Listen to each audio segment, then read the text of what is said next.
고린도전서 강의 8번째 말씀, 오늘의 제목은 육신에 속한 신앙을 버리십시오라는 제목으로 고린도전서 3장 1절부터 9절 말씀을 통해 은혜 받기 원합니다. 한번 따라서 하실까요? 육신에 속한 신앙을 버리십시오.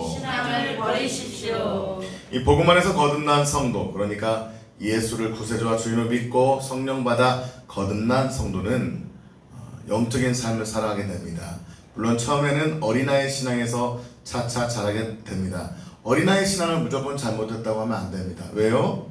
어린아이 기간이 필요해 안 필요해요? 그럼요, 1살짜리 아이 보고 일어서 열중서 차렷 뒤로 돌아 했다가는 큰일 납니다. 어린아이는 어린아이로서 소중합니다. 그러나 문제는 어린아이 기간이 정해져 있어야 되는데 계속 가는 거예요. 10살, 20살이 돼서도 걷지 못하는 거예요. 20살이 되어도 말을 하지 못하는 거예요. 그런 사람들은 우리가 뭐라고 말하죠? 20살이 되어도 말을 하지 못하고 걷지 못하신 분들 뭐라고 말합니까? 장애자라고 합니다. 장애우, the handicapped people. 그러니까 핸디캡이 있는 분인 거죠. 장애가 있는 거죠. 왜요? 10살이 되면 20살이 되면 말하고 걷는 것은 기본인 것이죠. 어린아이 신앙 자체가 문제가 아니라 나이가 들었는데도 불구하고 계속 어린아이로 머물러 있기 때문인 것입니다. 자, 오늘은 육신에 속한 신앙을 버리십시오라는 제목으로 우리가 육신에 속한 모습이 어떤 모습인가를 살펴보고 우리 안에 그런 모습이 있다면 파쇄하고 잘라내고 영적 성숙한 신앙으로 나아가는 그런 은혜 시간이 되었으면 좋겠습니다.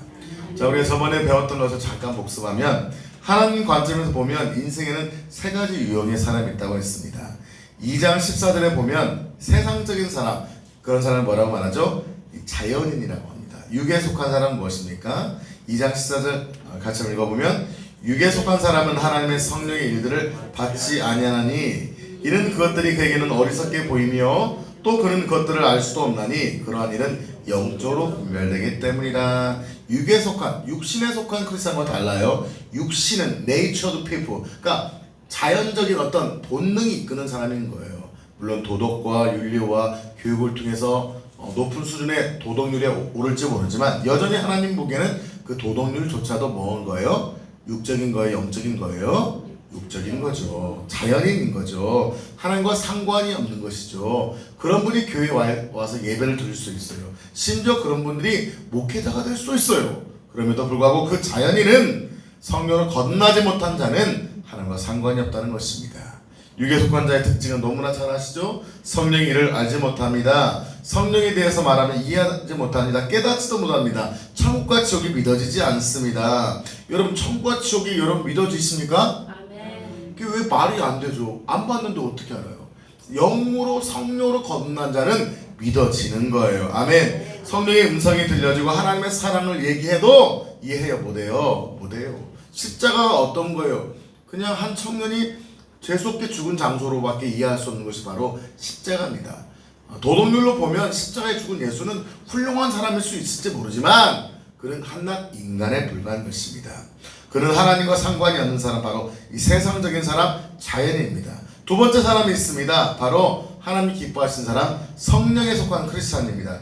2장 15절 16절 다시 한번 읽어보겠습니다. 시작. 신령한 자는 모든 것을 판단하나 자기는 아무에게도 판단을 받지 아니하느니라. 누가 주의 마음을 알아서 주를 가르치겠느냐? 그러나 우리가 그리스도의 마음을 가졌느니라. 누구의 마음을 가진 자라는 거예요? 그리스도 예수의 마음을 가진 자입니다. 이 성령에 속한 자의 특징은 신령한 자입니다. 신령한다고 하면은 신령 냄새가고 수염 길고 이것이 아니라 신령하다는 건 뭡니까? 영적이라는 것은 무엇입니까? 바로 예수 그리스도가 인생의 주인이고 예수 그리스도의 영이신 성령님이 그의 삶을 주관하는 자입니다. 아멘. 그리스도의 마음을 가진 자입니다. 완벽하지 않을 수 있어요. 여전히 죄를 지을 수 있고 넘어질 수 있어요. 그러나 죄를 이기고 세상을 거슬러 올라가는 작은 송사리처럼, 제가 주일날 말씀드린 것처럼 작은 송사리도 살아있는 거친 물살을 올라가듯이 거친 물살을 꿰뚫고 올라가듯이, 여러분 장어 아시죠? 장어가요 아직도 과학적으로 풀리지 않았대요. 민물장어가요 알을 낳으러 바다로 가서요 뭐 하는 줄 아십니까? 알을 낳아보는데요 심해 어구에서 나는데 아직도 그거 발견하지 못했대요. 거기에서 알을 낳으면요 그 이만한 이 새끼가 얼마를 헤엄쳐서 온 줄 아십니까? 네, 얼마를요? 1개월을 헤엄쳐서 옵니다. 어디에? 눈의 집으로. 자기 집으로. 엄마가, 여러분 그 머릿속에다 엄마 주소를 내비게이션 찍어줬을까요? 아니, 지가 태어나서 엄마를 본 것도 아니잖아요. 뱃속에서 그냥 알만 났는데 어떻게 알 안에 자기 집이 기록되어 있을 수 있어요? 이건 정말 과학적으로 이해가 돼요, 안 돼요? 1개월을 아무것도 안 먹고 수영쳐서 이만한 실뱀장어가 되는데, 이 뱀장어가 자기 엄마가 태어난 곳까지 찾아가서 거기에서 성장하는 거예요. 이게 말이 돼요, 안 돼요? 과학적으로 이해할 수 없는 거예요. 그러나 이 실뱀장어가요, 1개월 동안 아무것도 안 먹고요, 수천 킬로를 수백 킬로도 아닙니다. 수천 킬로를 수영하고 자기 집으로 찾아가는 거예요. 엄마 찾아 산만리네. 엄마 찾아가 아니라 뭐예요? 엄마 집 찾아 산만리를 가는 거예요. 여러분, 이게 대단하지 않아요? 정말 대단한 거죠. 실뱀장어 하나 더요, 살아있는 실뱀장어는요, 생명을 갖고 강을 거슬러 올라갑니다. 사랑하는 성도 여러분, 그렇다면 살아있는 성도는 어떤 성도일까요? 세상을 이기고 죄를 이기고 거슬러 올라가 생명에 부화하는 존재가 신령한 성도인 줄 믿습니다. 사랑하는 성도 여러분, 우리 이 두 가지를 배웠고요. 오늘은 이 3장에서 그렇다면 이 육신에 속한 자가 누구? 문제는 이거예요. 신령한 크리스찬이 많습니까? 육신에 속한 크리스찬이 많습니까? 교회 안에 육신에 속한 크리스찬이 많다는 거죠. 이 육신에 속한 크리스찬은 이미 성령 받았어요, 안 받았어요? 받았죠. 예수는 구세주와 주님을 믿고 성령 받고 불은 아니라 성령 받고 예수님 모시고 구원받고 거듭난 성도인 거예요. 그러니까 뭐예요? 엄마 뱃속에 나온 거예요. 알이 부하듯이 태어난 거예요. 생명이 있어요, 없어요? 있어요. 근데 보세요. 같은 아이가 태어나더라도 쌍둥이 그런 실험도 한 적이 있다잖아요. 한 쌍둥이는 좋은 환경에서 입양돼가지고서 좋은 환경에서 좋은 집안에 같은 아이예요. 일란성이에요. 근데 한 집안은 교육자 집안에 입양돼 잘 컸어. 한 집안은 좀 폭력적인 집안에 입양돼서 같은 상황에서 자라는 거예요. 다른 상황에서 같은 아이인데 유전자가 거의 같은데 다른 환경에 자라는 거예요. 여러분, 상식적으로 어느 아이가 더 잘 될까요? 이쪽이요? 이쪽이 언니인데요. 좋은 환경과 가정에서 자란 아이가 잘 되는 같은 유전 정보를 가졌어도요. 문제가 이거라는 거죠. 한 아이가 태어나서 영적으로 태어났어요. 근데 그 아이가 교회라는 공동체 안에서, 가정이라는 공동체 안에서 좋은 영적 환경에서 기도받고 사랑받고 말씀과 예배 가운데 자라나면 그래도 10중 8구 영적인 신령한 성도로 자라난다는 거예요. 그런데 영적 상황이 좋지 않은, 여러분 물론 부모가 폭력적이고 조폭일 수도 있어요. 근데 그 조폭의 자녀가 서울대 갈 수도 있다 없다? 있죠. 근데 얼마에 하나? 천에 하나? 만에 하나인 거죠. 그러니까 요즘 이런 말 있잖아요. 분당에서 결국 막 이런, 옛날에는 개천에서 뭐 난다고 했어요? 드래곤이 난다고 했는데 요즘은 개천에서 드래곤이 나야 안 나요? 안 나는 거예요. 옛날에는 뭐 시골 학교에서도요, 뭐 신흥고에서도 서울대 나오고 했었는데 요즘은요, 지방 학교에서 이미 특목고 중심으로 돼버려서 시골에서 서울대 가기가 이제 하늘의 별따기가 돼버렸어요. 이 세습이 되는 거죠. 부도 세습되고 이 학문도 지식도 세습되는 분위기로 가고 있다는 거죠. 이 살도 세습되고요. 우리 저 자녀들이 지금 살이 세습되고 있어요. 근데 여튼 이 좋은 것은, 영적인 것은 이 세습이 돼야 되는데 잘 안 돼. 그럼에도 불구하고 영적 환경 가운데 만나질 때 영적 신령한 자녀로 자라게 된다는 거예요. 근데 지금 한국 교회가 신령한 성도들보다 육신에 속한 성도가 많다는 것은 한국 교회 영적 상황이, 세상이 악하다고 말하면 안 돼요. 세상은 항상 악했어요, 안 악했어요? 항상 악했어요. 뭐 70년대 80년대 한국 부흥했을 때 그때는 뭐 상황이 좋았나요? 그때는 누구 독재 시대였어요. 전 독재 시대 했잖아요. 그럼에도 불구하고, 그리고 그 당시에 유교였어요. 예수 믿으면 막 핍박하고 부모가 자녀 머리 밀어버리고, 제 CCC 간사님 동기는 예수 믿는 것 때문에요 20살 처녀를 옷 벗겨가지고서요 겨울 영하 10도에 아빠가 때려가지고 20살 처녀를 옷 벗겨서 집에 쫓아내버렸대요. 빤스도 하나 안 입히고. 그런 시대였었어요. 그러나 그때는요, 교회가 살아있었고 기도했고 영적 상황 가운데 돌파할 수 있는 능력이 있었어요. 그 쫓겨났던 사모님 보니까 지금 능력의 종이 돼 있더라고요. 여자 목사님 때 계시더라고요. 그때 알아봤어. 이 사람 뭔가 하겠다. 영적 야성이 있었거든요. 우리 안에 그런 영적 야성이 있다는 거죠. 문제는 영적 엄마의 자궁이 안 좋으면 아이가 어떻게 되는 거예요? 유산되듯이. 엄마가 자궁이 안 좋으면 아이가 건강하지 못한 아이로 태어나듯이 영적 자궁이 돼야 될 교회가 영적으로 건강하지 못하면 신령한 아이를 키우는 것이 아니라 육신에 속한 성도를 배출하게 된다는 거예요.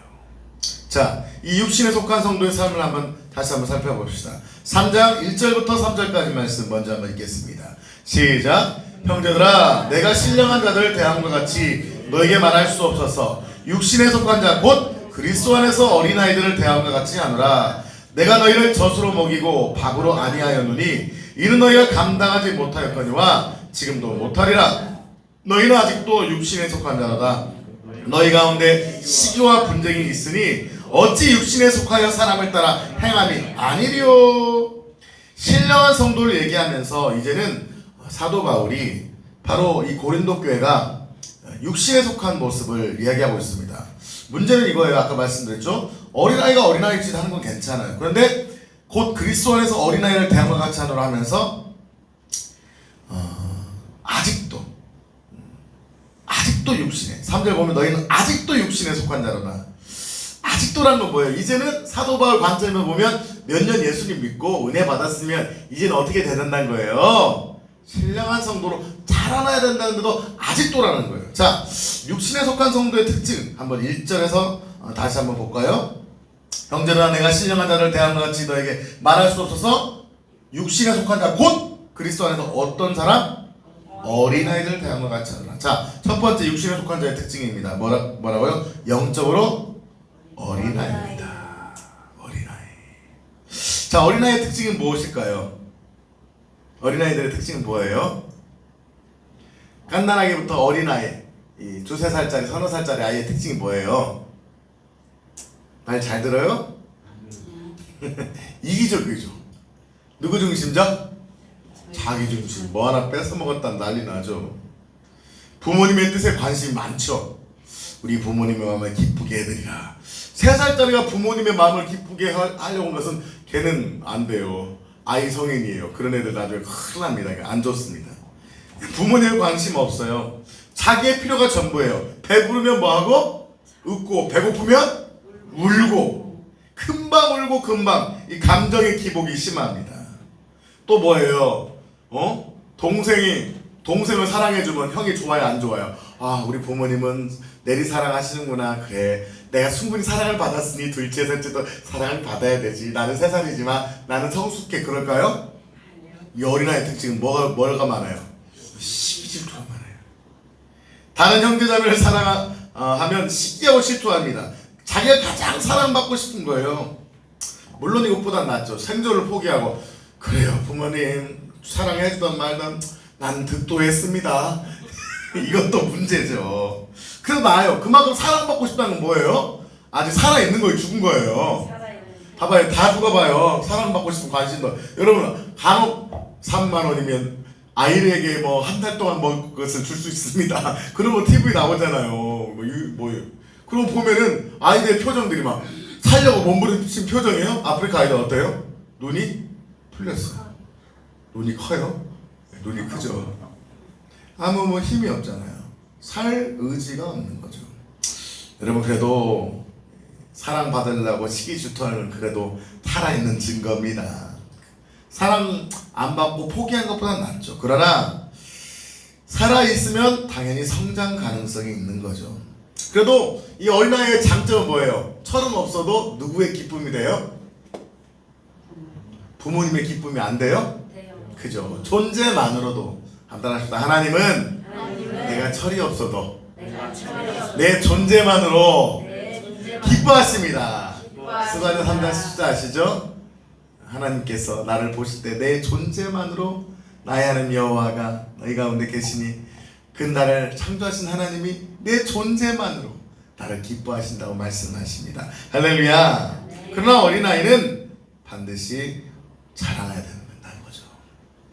두 번째, 자 2절 말씀 볼까요? 2절 시작. 내가 너희를 젖으로 먹이고 밥으로 아니하였노니 이는 너희가 감당하지 못하였거니와 지금도 못하리라. 자, 지금은 여러분 이해가 되지 않아요. 어린아이면 깐난아기가 아니라 한 두세 살 될 수도 있는데 두세 살짜리 아이들 밥 먹어요, 안 먹어요? 먹어요. 근데 원어를 봤더니요, 제가 주석을 봤더니 이 밥으로 돼 있지 않고 원어를 보면요 고기로 돼 있더라고요. 고기. 이 밥이라는 것이 단단한 음식인데 이 고기인데 이 한국 번역에서 밥으로 적었더라고요. 쉽게 말하면 내가 너희를 젖으로 먹이고 고기로 아니하였노니 고기. 여러분 봐봐요. 2살짜리한테 고기를 막 크게 덩어리를 썰어주면 어떻게 먹다가 못 걸리면 큰일 나죠. 짜게 썰어주고 그럼 뭐예요? 이제 그것을 갈아서 뭘로 줘야 돼요? 이유식으로 줘야 되는 거죠. 고기를 딱 뜯어 먹으면서 역시 삼겹살이야, 갈비를 뜯는 맛이야, 뜯을 수 없다는 거예요. 이 고기 맛을 몰라. 이 삼겹살 맛을 모르신 분은 회개해야 됩니다. 하나님 주신 좋은 것을 회개까지는 할 필요 없으시고요. 이 고기 맛을 알아야 되는데 고기를 뜯을 힘이 없는 거예요. 고기를 먹고 소화할 수는 힘이 없는 거예요. 자, 그렇다면 이 젖은 무엇이고 고기는 무엇일까요? 젖은 어떤 거예요? 쉽게 소화될 수 있는, 쉽게 흡수될 수 있는 거. 어떤 거예요? 어떤 말씀인 거예요? 하나님 너를 사랑한다, 은혜 받아라, 너를 축복한다, 하나님 너를 구원하시길 원한다, 힘들 때 위로하시고 격려하시는 그런 말씀이겠죠. 그런 말씀이 필요해요, 안 필요해요? 근데 문제는 그런 말씀만 들으려고 한다는 거예요. 이 코로나를 통해서 우리가 메시지를 들어야 되잖아요. 코로나를 통해서 주님의 음성을 들어야 되잖아요. 근데 이 초보신앙, 젖먹이신앙은 뭐예요? 힘들지. 그 음성만 들리는 거예요. 실제로 목회자들이 그런 설교만 하고요. 코로나 좀만 참어, 인내, 소망을 가져라, 내가 함께한다, 은혜 받아라, 내가 너와 함께할 거야, 위로, 맨날 위로만 한대. 이 코로나를 통해서 하나님의 음성이 들려야 되잖아요. 그런 말씀도 들려야지만 다른 편에 너희들이 기도하지 않았기 때문이다, 너희들이 예배를 사모하지 않았기 때문이다, 생명 걸고 너희들 식당 가서 밥 먹잖아. 생명 걸고 예배 드려라. 아멘. 정부가 말도안, 여러분 보세요. 5,000명 뭐 할 수 있어요? 콘서트 할 수 있잖아요. 4단계라도 5,000명 콘서트 할 수 있는 거 아세요? 모르세요? 모르셨구나. 4단계지만요 콘서트는 5,000명까지 가능합니다. 말이 돼요, 안 돼요? 그런데 교회는요 2만 명이 들어가는 예배당도 몇 명까지만 들어가래요? 99명. 이게 말이 돼요, 안 돼요? 액터들은 막 연예인들은 수십 명 나와서 같이 마스크 벗고 다 얘기하고 해도 되는데 목회자는 평균 강대상 여러분과 떨어진 것이 지금 몇 미터예요? 최소 3m, 4m잖아요. 비말이 몇 미터까지 됩니까? 여러분, 비말이 됩니까? 비말이 2m 이상 날아가요? 안 날아가는데 최소 우리 교회 같이 작은 교회는 최소 3m, 보통 10m씩 가는데 마스크 끼래요. 그런데 착한 목사님들이 한 10m 떨어졌는데도 마스크를 껴요. 이게 말이 돼요? 이게 말이 되냐고요? 말이 안 되는 거죠. 그런 상황 속에서, 잘못된 상황 속에서 거기에 한거하고 기도하고 투쟁하고 예배를 살리기 위해서 목숨 걸고 싸우려는 그런 하나님의 메시지가 들려야 되는데 들리지 않는 거예요. 젖먹이시나? 젖을 먹으면 빨리 소화되지만 여러분, 젖먹이 아이들의 특징은 뭐예요? 몇 시간마다 먹어요? 하루 3끼 먹어요? 2시간, 3시간마다? 왜? 이 젖에 가지고 있는 영양분과 양이 많아요, 적어요? 적어요. 2시간, 3시간마다 먹지 않으면 살 수 없을 만큼 힘이 없는 거예요. 그러나 고기를 먹어야 되는 거예요. 영적 고기, 강력한 말씀, 신부의 영성과 더불어 군사의 말씀, 이스라엘을 향한 하나님의 선지자적 메시지, 이스라엘을 향해서 천국 향한 하나님의 종말론적인 삶을 살아가기 위한 하나님의 메시지를 듣고 힘들었죠. 여러분 한 주간 코로나 때 힘들었죠. 우쭈쭈 젖먹이는 말씀이 아니라 이 시대 가운데서도 돌파합시다. 이 시대 가운데도 더 기도합시다. 이스라엘과 하나님의 음성을 듣고 싸워 이깁시다. 천국이 나의 집입니다. 소망은 강력한 하나님의 음성을 들어야 되는데 그것이 고기의 말씀인데 들리지 않는 거예요. 제가 어제 다른 못 봤는데 주기철 목사님에 대한 그 영화를 만든 걸 좀 봤는데 한 40분 봤는데 신사참배가 정말 여러분 신사참배가 죄예요, 죄 아니에요? 죄예요. 신사참배가 뭐예요? 그 당시 동아시아를 다 누가 먹으려고 했어요? 일본이 점령하려고 했잖아요. 그거에 대한 어떤 핵심 사상으로 종교와 정치가 하나가 된 거예요. 이 신사가 뭐냐면 신을 모신다는 건데 누가 결국은 신이라는 거예요. 천왕을 왜 위패를 세워놓고 은면 동사무사 다 만들었대요. 읍면 쉽게 말하면 이 읍면 단위로 다 신사를 만들어놓고 아침 학교 갈 때마다 아침에 일어나면 먼저 신사다가 절하고 시작했던 거예요. 근데 그들은 뭘 강요했냐면 이거 종교 아닙니다. 주기철 목사님한테 종교 아닙니다. 이것은 황제에 대한 예의입니다. 그 어른에 대한 예의입니다. 이건 종교가 아니라 예절입니다. 라고 설득했던 거예요. 근데 그것을 통해서 모든 사람의 어떤 사상을 묻기 위한 종교적 일환으로 만들어진 건데 처음에요 기독교들이 거부하다가 핍박하고 교회를 문을 닫게 하니까 무엇을 위해서? 무엇의 자유를 위해서? 신앙의 자유를 위해서 이것은 우리가 이 한국 시민이라도 예의고 우리는 하나님을 섬긴다는 마음으로 참배하기 시작한 거예요. 감리교부터 했더라고 보니까 감리교, 성결교 다 근데 끝까지 한 군데 남았던 데가 어디였어요? 장로교였어요. 장로교. 근데 이 장로교의 본산지와도 같은 교회가 어디였어요? 평양 산정형 교회죠. 평양 이 주기철 목사님이 지역에서 경상도도 아주 대붕을 일으키는 훌륭한 목회자였는데 산정형 교회로 청구를 받은 거예요. 어디로 뭐라고 하는 거예요? 살려고 하는 거예요? 죽으려고 하는 거예요? 대형교회로 청빙 받는 거예요? 죽으러 가는 거죠. 사도 바울이 3차 전도여행 마무리하고 어디 가요? 예루살렘 간다 할 때 어떤 예를 들었어요? 너 가면 뭐 한다? 죽는다. 그러니까 죽는 거 가지 말라는 거예요? 죽을 줄 알고 가라는 거잖아요. 목숨 걸고 가라는 거잖아요. 목숨 걸고 가는 거예요. 그리고 회유하고 책동하고 결국은 끝까지 신사참배는 종교다. 이건 우상 숭배다. 숭배하셨다는 거예요. 그 당시는 뭐하다고요? 교회를 지키기 위해서. 이 코로나 시대 때 예배드리고 4단계 때 예배드리고 하면은 그 발각되면 어떻게 돼요? 뭐가 다쳐요? 문 닫히잖아요. 벌금 내잖아요. 그러니까 코로나 때문에 여러분 생각해보세요. 좀 비유하기는 뭐하지만 신사참배는 우상숭배가 아니라 예의다. 다 받아들였어요. 나중에 다 회개했지만 충분히 설득력이 있을 수 있어요, 없어요? 그거 하면 교회가 문 닫고 목회가 쫓겨나고 교회 성도들이 핍박을 당해서 죽을 수도 있기 때문에 그건 내 마음 하나님을 섬깁니다. 그러나 나는 우상숭배가 아닙니다라고 절하고 믿음을 지킨다. 설득력 있어요, 없어요? 있죠. 그럼 하나님은 그것을 그래 너희는 중심 나한테 있지라고 받아들 거야. 이미 영적 간음으로 우상숭배로 쳐버릴 거야. 그렇죠. 이 코로나 상황 가운데 비대면 예배를 강조하고 10,000명 모이는 예배당에서 99명 예배드리라고 하면서 이 정말 세상에서는 몇천 명씩 모여서 콘서트를 하고 해운대는 미어 터지고 음식점에 밤 10시 막 되면 미어 터져서 술을 먹고 하는 그 모든 것들은 받으면서 종교 하나만 기독교만 핍박하는 가운데 우리 교회가 신문 나오고 요거 넣으면 우리 교회 명성이 떨어지면 안 되니까 코로나 기간 그냥 우리가 스마트폰 예배 드리면서 지킬 수 있습니다. 과연 1년 후에 비대면 예배가 아니라 대면 예배로 전환됐을 때, 코로나가 사라졌을 때 그 성도들이 교회로 돌아올까요?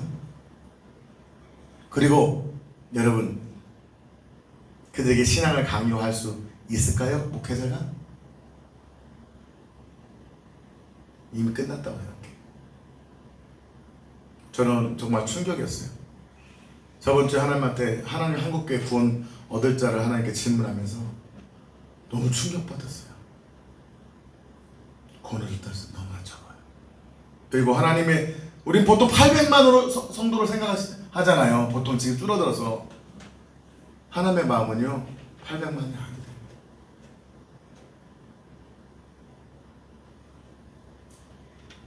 코로나라고 핑계대고 스마트폰 잡고 예배드리고, 아니 스마트폰 잡고 예배드리다가 언젠가 교회 가겠지 하면서 1년 2년 교회를 떠난 분들은 하나님은 성도가 아니래요. 나와 상관이 없대요. 예수 피가 생명을 주셔서 구원한 우리가 그거 하나 지키지 못하는 믿음은 하나님 보기엔 나와 상관이 없대요. 정말 정신 차려야 됩니다. 그리고 한 말 또 하고 또 합니까? 이것이 한국교회를 지금 죽이고 있기 때문인 거예요.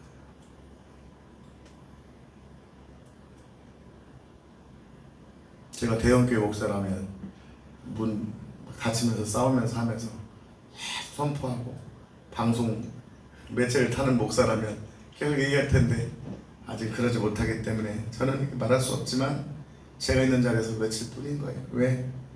그것이 하나님이 지금 가장 마음 아파하시는 거기 때문인 거죠.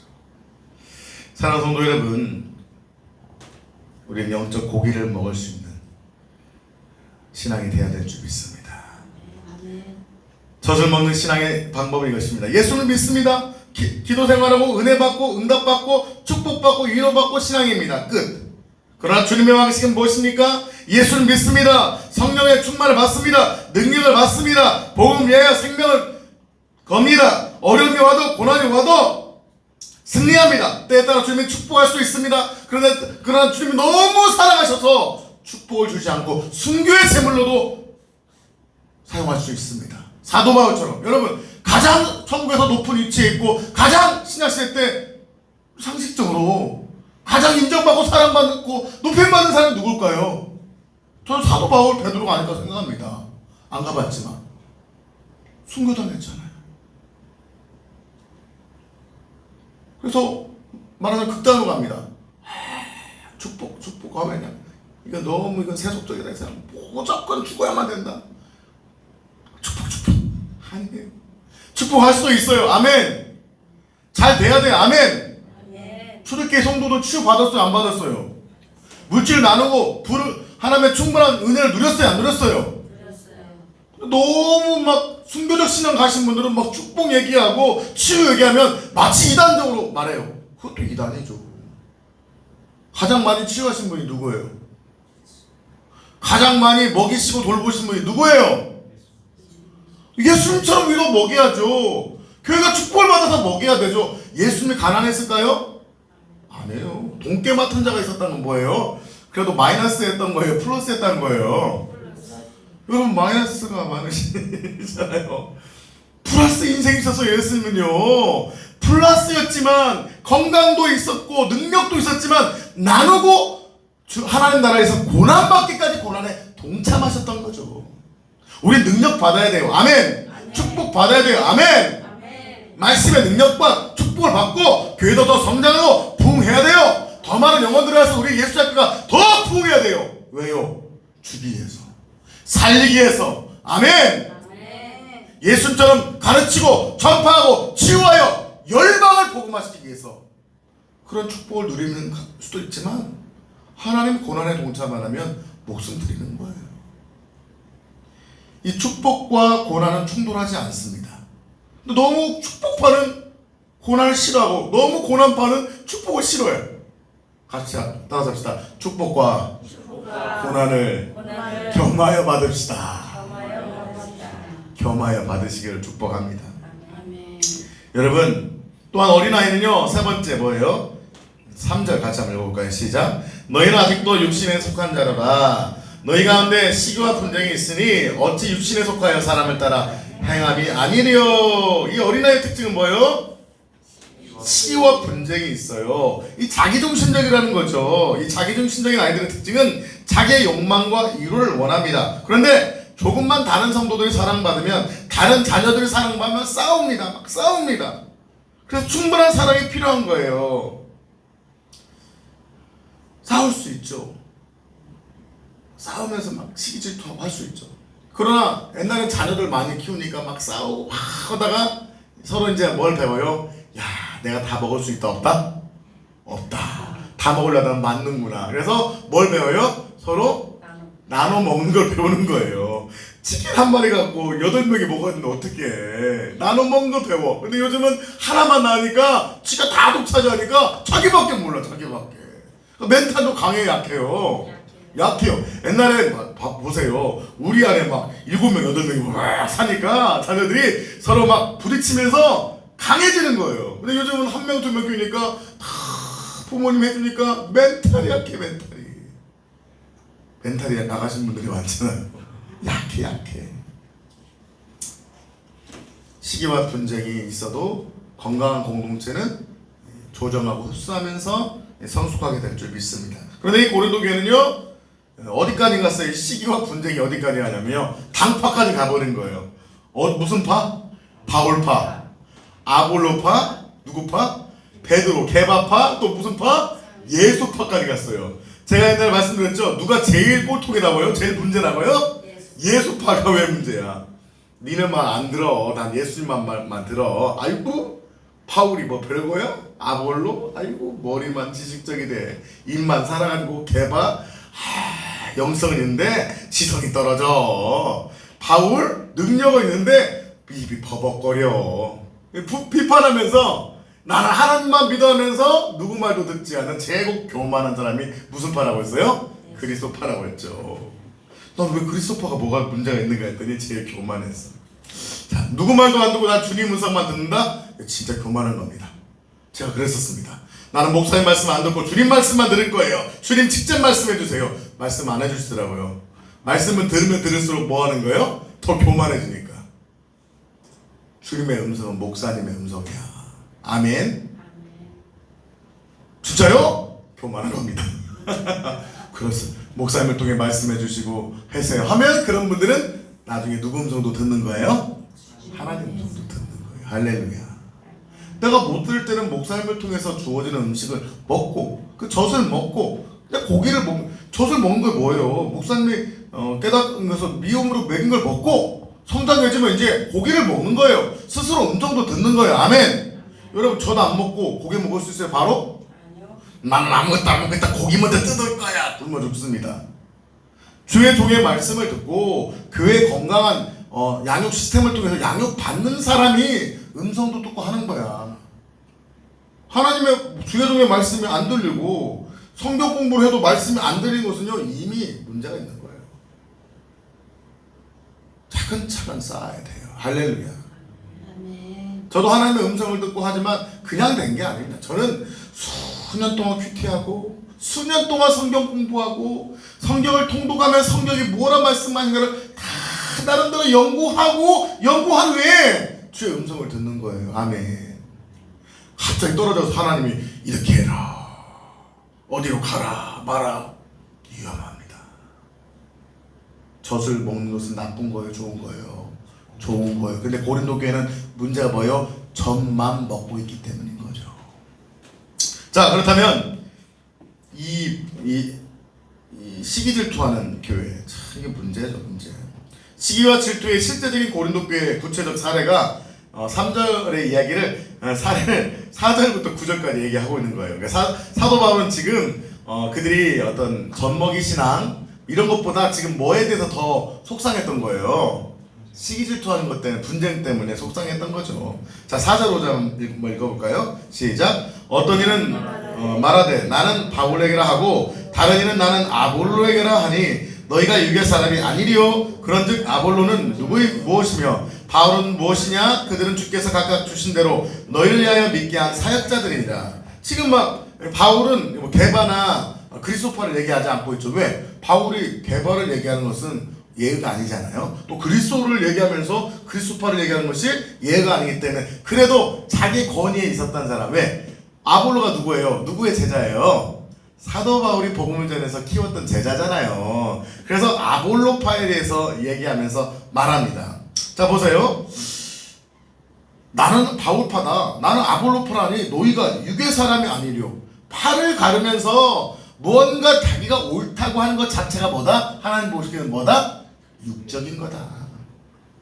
아무리 은사와 능력을 받았어도 내가 은사가 중요하다고 하면서 다른 사람의 은사를 무시하는 것은 영적. 내가 예를 들면 죽은 자를 살리고요, 안진뱅이를 일으키는 능력이 있어도 병 고치는 게 최고입니다. 말씀만 먹으니까 말씀의 역사를 나타내야지. 말씀하면서 능력이 없는 사람은 아무것도 아니다라고 말을 한다면 이건 뭐예요? 하나님 보기에 육적인 거라는 거예요. 육적인 거예요.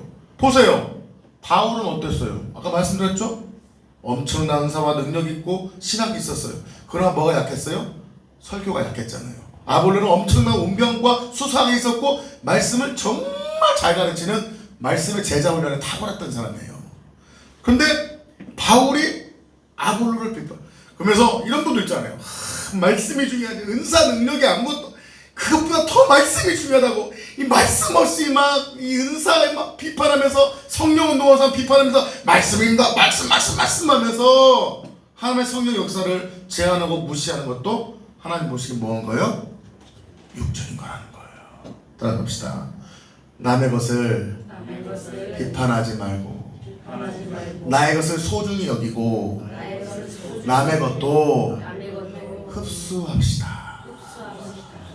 사랑하지 않으면 남에게 뭐 할 수 없다? 배울 수 없다. 절대 사랑하지 않으면 배울 수 없어요. 내가 주의 종의 담임 목사님을 사랑하지 못하면 담임 목사님으로부터 오는 은혜와 능력을 받을 수 있어요? 없어요? 없더라고요.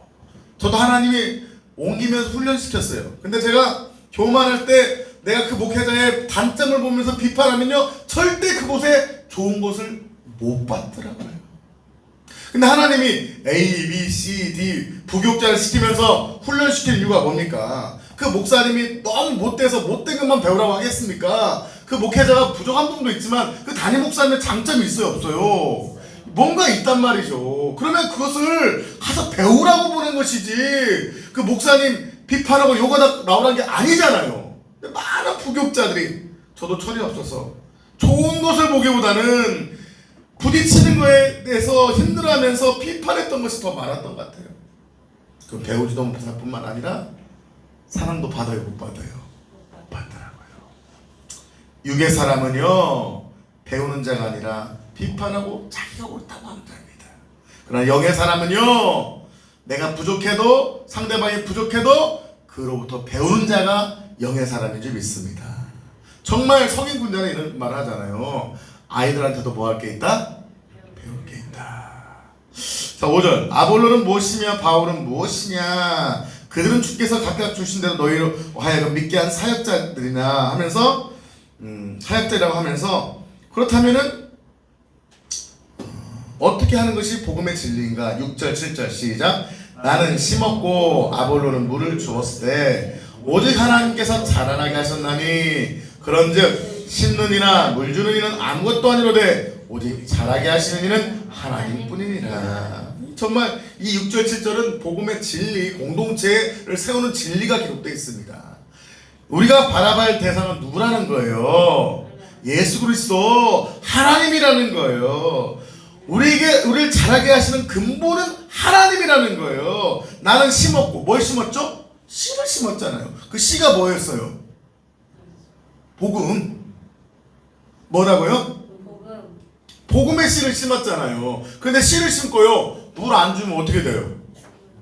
사도 바울이 고린도 교회에서 가르쳤지만 떠났잖아요. 떠난 후에는 많은 사역자들이 물을 계속 줬잖아요. 물을 줘야 자라잖아요. 물을 준다는 건 무엇입니까? 지속적인 양육을 의미하는 거죠. 여러분, 씨를 심는 게 중요해요? 물 주는 게 중요해요? 둘 중 하나만 빠져도 어떻게 돼요? 계속 물만 계속 빈땅에다. 그럼 뭐가 자라? 잡초만 자라겠죠. 근데 씨를 심어놓고 물을 안 주면 어떻게 돼요? 말라 죽어버리는 거죠. 다 역할의 차이라는 거예요. 교회에서도 역할의 차이가 있는 거예요. 여러분, 교회에서 예를 들면 유튜브 방송이 잘 나간다고 해서 목사님이 다 한 겁니까? 아니에요. 목사가 설교를 주면서 다 하지만 그것을 위해서 그 목사를 키우기 위해서 눈물로 기도했던 누가 있는 거예요? 사모님이 있는 거잖아요. 그리고 설교 될 때 이렇게 찡그리고 있는 성도 있으면 목사가 설교하면 나겠어요? 여러분처럼 환하게 웃는 성도가 있기 때문에 뜨겁게 설교할 수 있는 거잖아요. 아멘. 그리고 방송실에서 방송을 조율해주고 이 예배당을 위해서, 이 예배당의 은혜를 위해서 기도하는 성도가 있는 것이고, 이 예배당을 위해서 헌금을 드려서 이 예배당을 구매할 수 있도록 한 성도의 헌신이 있는 거잖아요. 정점의 교회 정점의 유튜브로 목회자의 설교가 난 거지만 그 목회자의 설교에서 수많은 사람들의 헌신이 있는 거예요. 저는요, 뭐 예능을 옛날에 좋아했는데 요즘은 이제 못 보고 안 보는데, 뭐 1박 2일 같은 거 보다 보면 몇 명이 나와서 막 앞에서 해요. 까불어요. 강호동 나오고 막 이승기 나와서 한 6명 까불잖아요. 근데 어느 때 한번 뒤를 비춰도 하는데 스태프가 몇 명이에요? 100명. 와, 스태프가 100명이에요. 100명.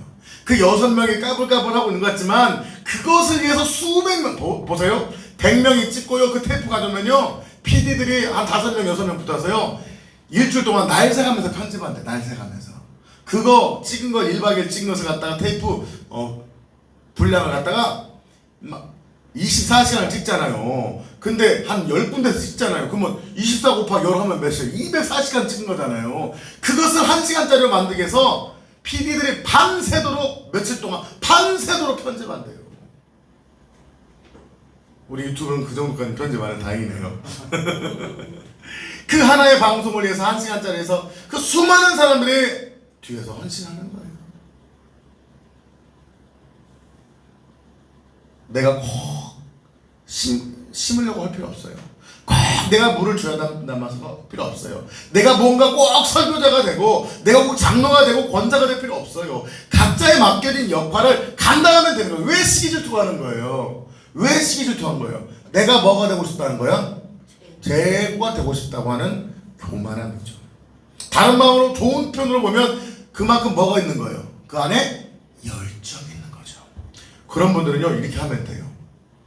그 시기질투 하시는 장모님, 권사님, 성도님은요, 불러다가 목사가 이렇게 하면 돼요. 하루에 5시간씩 기도하면 시키면 돼요. 그리고요, 일주일에 가서 5명씩 전도시키는 거예요. 1년 성경 3독씩 통독시키면 되는 거예요.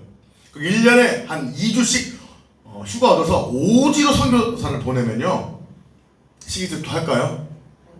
힘 빠져서 할까요? 못하는 거죠. 왜 시기질투하고 교회가 분쟁할까요? 뭐가 없기 때문에요? 목적과 방향이 없기 때문이에요. 여러분 보세요. 같은 방향을 바라보면 싸워요, 안 싸워요? 안 싸운데. 같은 방향의 비전을 바라보면 안 싸우는데 뭘 싸우고 있는 거예요? 하나의 먹이를 바라보기 때문이니까. 이거 먹으려고, 더 사랑받으려고, 더 얻어먹으려고, 더 욕심부리기 때문에 싸우는 거죠. 이것이 아니라 그리스도 예수의 비전을 같이 바라보면 싸울 수 있다, 없다? 없다는 거죠. 제가 이 얘기를 듣고 참 내가 마음에 감동이 됐던 건데, 해병대 분에게 미안합니다. 해병대와 특전사의 차이가 있대요. 해병대에서는 군기가 세고 기압이 많고 많이 때립니다. 요즘 많이 바뀌었지만, 해병대 갔다 오면 옛날에요, 제 친구들 보면 골병 들어서 막 군기를 잡는데 허리가 나가거나 뭐 무릎이 나가거나. 왜냐면은 해병대는 훈련이 세요, 기압이 세요. 훈련도 세지만 기압이 더 세. 훈련 받고 나면은 밤에 새벽 2시에 깨가지고서 막 때리고, 여름 같은 데는요, 모기 있잖아요. 해변가에 몸에다가 뭘 뿌린대요. 막 뭘 발라준대요. 모기가 잘 오게 해갖고 1시간 동안 서 있게 한대요. 조금만 움직이면 빠따로 때리고. 그 우리 이주사님도 다 당했던 거예요. 해병대는 훈련보다 뭐가 더 세? 군기가 됐어요. 근데 특전사는요 군기가 안 세대요. 왜 그런 줄 아십니까? 해병대는 훈련 받았는데도 뭐가 아직 남은 거야? 에너지가 남으니까 에너지를 갖다가 어디다 쓰는 거야? 사람을 갈구고 군기자는 데 쓰는 거예요. 근데 여러분 TV 나오지만 박군 같은 특전사 해병대보다요 특전사가요 훈련이 한 3배 4배 셉니다. 그러니까 특전사 애들은 훈련 받고 나면 에너지가 남아요 안 남아요? 안 남으니까요 너 자라 나 자라 하겠습니다 하고 내부 반응이 쏟아 잔대요. 훈련 받아서 날라다니는데 훈련 갔다 와서는요 어때요? 여러분 그런 말 있잖아요. 요리사가 집에서 요리해요 안 해요? 왜냐면 정신과 의사가 와서 집에 자녀들 정신 테스트 하면서 막 검사해줄까요? 할 힘이 없어. 정신 다 뺏겨버렸어. 요리사가 하루 종일 요리하다가 힘 뺏겨서 요리할 힘이 없다는 거예요. 옷 만드는 사람이 자기 남편한테 옷을 안 만들어주고 사입으라고 한대요. 자기는 대충인데 뭐 하니까 너무 에너지를 다 써버리니까. 교회가 에너지가 남는 에너지를 갖다가 가르치고 전파하며 치유하는 전도함들과 열방을 비전을 향해서 에너지를 사용하지 않고 헤게모니 먹을 것 그 사랑 식질투 거기에 사용되기 때문에 분쟁이 일어나는 거죠. 분쟁이 일어나서 교회는요 악한 마귀가 눌러서 파괴되는 교회보단 악한 마귀가 사람을 통해 시기 질투를 통해서 분쟁을 해서 망하는 교회가 더 많아요. 그 다음 그 교회는 무엇을 해야 될까요? 우리 교회는 그렇지 않지만 그런 장로님, 권사님, 집사님 모아놓고 하루에 몇 시간씩 기도시킨 거예요? 5시간씩 기도하는 거예요. 개인 기도 아니고 무엇에서 민족과 열방을 중보기도를 시키는 거예요. 거의 하루에 10장씩 20장씩 성경 읽게 하는 거예요. 주마다 데리고 와서 3시간씩 전도하는 거예요. 해외 어디로 가서 선교를 보내버리는 거예요. 그럼 싸울 힘이 있을까요? 없을까요? 없죠. 이게 제가 농담이 아니라 뭐예요? 그 에너지를 어디에 사용하라? 하나님의 나라와 영광의 비전을 사용하라. 사랑하는 성도 여러분, 성경 분명히 말씀하고 있습니다. 교회는 시기 질투하는 것이 아니라 하나의 비전과 꿈을 가지고 하나님 나라의 영광을 위해서 달려가는 곳이 되어야 될 줄 믿습니다. 저는요 이 섬에 살 때 참 속상했던 게 있었어요. 여러분 바울은 복음을 심었고 아볼로는 말씀을 공부를 시켰는데 누가 잘하게 했다? 하나님 잘하게 했다. 왜 싸워요? 하나님이 하셨다. 하나님이 주셨다. 우리는 아무것도 아니다. 주님이 하셨다. 나는 내가 설교를 했건 주방 봉사를 했건 내가 물질을 드렸던 중보를 했던 청소를 했던 그건 내가 아무것도 아니다. 하나님이 다 하셨다는 생각하면 싸워요 안 싸워요? 안 싸워요. 근데 뭐예요? 여전히 누가 중심인가요? 내가 주의 종이 사모가 자기 이심을 내려고 하고 자기 이치를 잡으려고 하기 때문에 교회 문제가 생기는 거예요. 근데 감사한 것은 우리 제자들은 우리 권사님들은 훈련받고 이제는 물이 되어서 처음에는 조금 원한 부분도 있었는데 지금 다 물들이 돼서 목사님 우리 비전을 내서 나의 시간과 삶을 드려요 헌신하고 있어요. 목요일날 제자 훈련 받는데 어떤 분은 자기 월급을 줄여서까지 목요일 하루 쉬면서 훈련을 받고 있어요. 그런 모습을 보면 참 감사가 됩니다. 제가 섬에 살 때 이제 출항해서 저녁에 오면 고기를 잡아와요. 그럼 이제 많이 잡았어요 하면은 이 어부 대신 선분들이 안 그러는데 꼭 그런 분도 있어요. 좀 잡았어요. 좀 오늘 몇 개 잡았어. 내가 좀 하잖아요. 내가 좀 잘하잖아요. 잘났잖아요. 막 자기 자랑을 하는 거예요. 제가 보면 속으로 그러죠. 지가 고기를 키웠어. 지가 뭐 했다고. 수납 껴서 꼬셔서 잡아 올린 것밖에 없지. 지금 뭐 했다고. 수조에다 누가 풀어놓은 거예요? 바다라는 수조에다 고기를 누가 풀어놓은 거예요? 누가 깠어요 알을? 자기가 깠어요? 양식이에요? 양식을 해서 부자 됐다면 내가 좀 이해가 돼. 바다에서 양식한 겁니까? 자연산입니까? 자연산이에요? 주님산이에요? 따라합시다. 자연산이 아니라 주님산이다. 무슨 자연산이 어디 있어요? 누가 만들었어요? 하나님이 다 알라서 수축 키워서 먹이고 수초를 왜 키워요? 먹이려고 먹잇감도 다 여러분 야육방식에서 진화해서 됐다면 왜 수초가 먹히려고 생겨요? 다 물고기 되지? 그래요 안 그래요? 내가 왜 먹혀? 나는 뭐가 되리라? 최고의 포식자가 되리라. 다 상어되지. 진화될 수 있다면 상어되지. 왜 돼요? 그러면 상어만 있으면 누가 밥 대라고. 다 먹이사슬 만들어서 다 먹이고 먹여서 그 우리 어부가 한테 하나님이 수조에서 키워준 거잖아요. 근데 인생들은요, 내가 잘나서 고개 많이 잡았대. 내가 잘나서 잘 됐대. 내가 잘나서 잘 됐대요. 여러분 제가요 거기 섬에서 있으면서 얼마나 자연이 무서운 거를 느끼는데요. 전복을 키워요. 이 우리 예배당에 한 10배 아니 3배 4배 된 데다가 전복을 키워요. 씨앗만 이 조그만 씨앗만 수천만 원씩 키우다가 심어가지고서 3년 4년 키워서 출하를 해요. 근데 어느 여름에 갑자기 태풍 쳐가지고서요 한 2, 3일 동안 막 3, 4일 동안 태풍 쳐버리잖아요. 그럼 태풍 쳐가지고서 그 막 밑에 있는 이 바닥에 있는 모래가 흙탕물이 뒤집어져 가지고서 2, 3일 동안 전복을 덮어버려요. 그러면 태풍 칠 때 그 사람 와서 막을 수 있어요 없어요? 2, 3일만 태풍 쳐가지고서 난리 치면요 그 전복들이요 70% 80% 죽어버려요. 수천만 원 투자해서 수년을 키워도 태풍 한번 쳐버리면 끝나는 게 인생이에요. 뭘 이렇게 잘났다고. 내가 결정한다. 여러분 결정해서 잘 된 게 뭐가 있어요? 잘 되는 것이 뭐예요? 잘 돼도 게 어디 가려고 하는데 잘 되는 거예요? 지옥 가려고 잘 되는 거지. 따라합시다. 주님이 하십니다. 오직 잘하게 하시는 이는 하나님뿐이니라. 아멘. 그럼 하나님이 다 하면 나는 바보입니까? 아니에요. 하나님은요 넘치도록 축복하신 분인 줄 믿습니다. 우리 8절 9절 한번 읽어볼까요? 8절 9절 시작. 심는 이와 물 주는 이는 한 가지이나 각각 자기가 일한 대로 자기의 상을 받으리라. 읽으세요. 9절. 우리는 하나님의 동역자들이요 너희는 하나님의 밭이요 하나님의 집이니라. 아멘.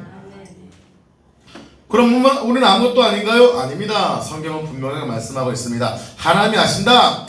너희들은 심는 것, 물 주는 건 아무것도 아니다. 그러나 아무것도 아니라고 고백하지만 나는 소중하게 여겨주겠다는 거예요.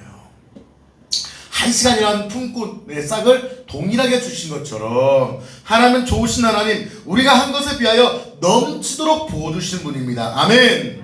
일한 대로 자기의 상을 받을 것이다. 그냥 죽기 직전에 믿는 자와 평생을 생명 다해 사도 바울처럼 달려간 자가 같을 수 없다는 거예요. 여러분 우리가 뭐 했다고 우쭐댈 필요도 없지만, 교만할 것도 없고 우쭐댈 필요도 없지만, 주님은 반드시 우리가 하는 것보다 넘치도록 갚아주신 줄 믿습니다. 우리 원사님도 한 거에 비해서, 주님께 드린 거에 비해서 넘치도록 주시잖아요. 땅값도 올려주시고, 그 땅값도 따블로 만들어주시고, 따따블로 만들어주시고, 자녀들이 막 직장도 다 한 번 학교 가서 축복하시고, 이 권사님이 주님께 헌신한 것보다 더 넘치도록 부어주시잖아요. 아멘. 그 넘치도록 부어주는 거 보고 내가 좀 했구만 하면은 그때 끝입니다.